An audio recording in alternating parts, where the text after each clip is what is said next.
Hey guys, Jason.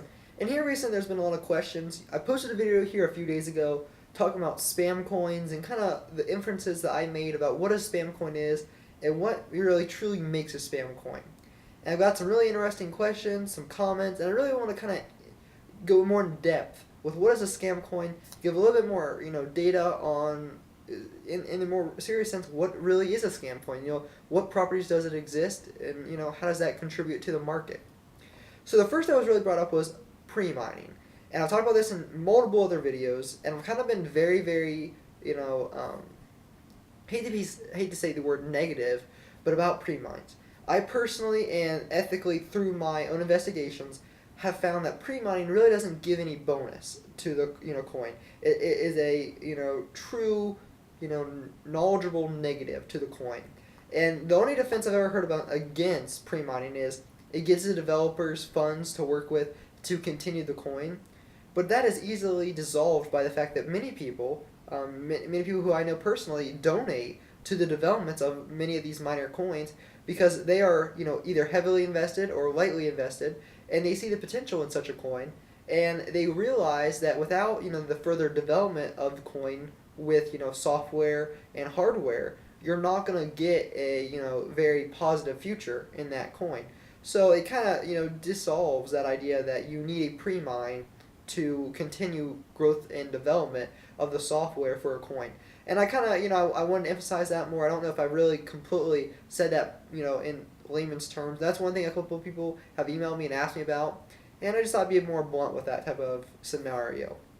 The second is that they'll copy the code of another coin exactly. They'll go through like I described in my first video, and they'll change the name, they'll change the pictures and such. But one of the things that is really brought up is the whole idea that there is no current update. And this is really, really, really interesting topic because what will happen is like in my previous video, I talked about copying the coin's code. But one of the side effects that this brings that a lot of people brought to my attention, I completely forgot to even say, was that when someone copies the code, it's really easy to go through and copy some code and modify the names, modify a few image files, and maybe a few variables. But it's pretty hard to continually support that if you don't know how to code very well. And one of the things we see is as new updates for Bitcoin and Litecoin come out, usually script coins model that of Litecoin, and SHA-256 coins model that of Bitcoin. When those updates are pressed forward, a lot of times the smaller coins don't get that update. And the reasoning behind this is truly the developers just don't know how to update the coin. And it's a pressing issue. A lot of times with updates, you have a lot more in-depth, editing of the code, or there's bugs with inside, parts of the code that you have to go through and edit or modify in a certain range. And when you have an exact copy, when you just copy it off someone else, it's very, very hard to have more of a creative, descriptive mindset on how to edit that coin in the code language. And that's an issue that some people brought up to me and I thought was a really, really interesting but intriguing option because it's true. You can copy the code, but there are no new updates for these coins usually, or if there are, they're very, very, very simple. Like, oh, hey, we made the block times, shorter or quicker, and that doesn't really affect the coin, as an update version. It's more of just a, hey, look, we can change a few variables, here you go, type of scenario. So that's also a very pressing issue that I really like that my followers have brought forward to me. The third is that, and this is really interesting, that devs will bribe exchanges. And we've seen this before, and this is why I discourage pre-mining. Because pre-mining, they'll set aside 100,000 coins. They'll say, well, the first exchange to accept this coin, we'll give them 100,000 coins.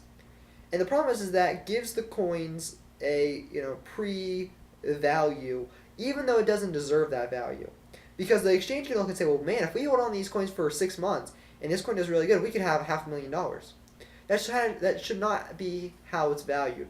People in the community should say, hey, we give this coin a value, like it happens with Bitcoin or Litecoin or any of the altcoins. And because of that, inherited value from those consumers, the coin is added to exchanges because a demand has been placed. Not because that, a developer has a whole bunch of coins and they're like, hey, look, we pre-mine these. Or in another case scenario, they have, huge mining equipment, and as soon as they release the coin, there is no pre-announce, and they just mine the coin like crazy, and they have a large substantial sum of this coin. and that happens a few times as well. So that's also another pressing issue you want to watch out for. A side effect of this actually is that sometimes the developers will have a whole bunch amount of coins, and so they'll bribe the exchange to put these coins onto the exchange, and then as soon as it's on the exchange, you'll see a volume of like 2 million coins appear, and that's just the developers or some of the very first people. They've been holding on to all these coins that they not necessarily pre-mined, but they had such a large hash rate at the very beginning of the coin's existence that comparatively to the rest of the whole network cache, it completely gulfed over the entire rest of the network. They might have something like 80-90% of the network hash, and that's always an issue you should look out for.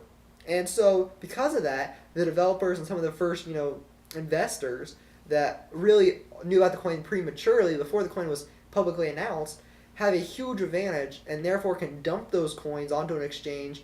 And really what it does is it ends up hurting the average consumer like myself or my viewers who are honestly just trying to look for a good coin to invest, and they get kind of scammed by this idea. They say, oh man, look, this coin's really cheap and there's a huge volume.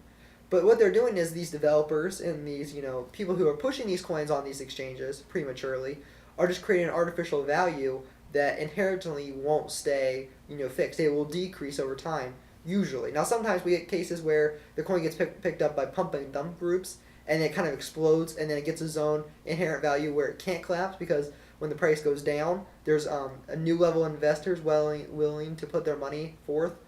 So you kind of get this uncollapsible coin to an extent. But in the end, like any market, someone ends up holding that coin. It's like, wait, this coin isn't worth this much money, and they dump it, and you have a huge collapse of the value of that coin. So that's also something you want to watch out for. Very, very interesting. I got a very, really detailed email from a gentleman, and it was really, really interesting to read his perspective, and it was so good I really want to add this to my video response. And last but not least is the network software is not ready. And I love this one. I love that this was brought up because it is so true. I'm one of those people that I go through and look at all the new coins on the altcoin. It's like the subfolder on the Bitcoin talks because I'm curious not only just for my videos but for my own self, especially with my new mining unit I just built, is wanting to know is there any new coin out there that really is going to change the whole world with cryptocurrencies. And as I'm looking, I see a lot of these coins that when they come out, there's a pre-announcement, right?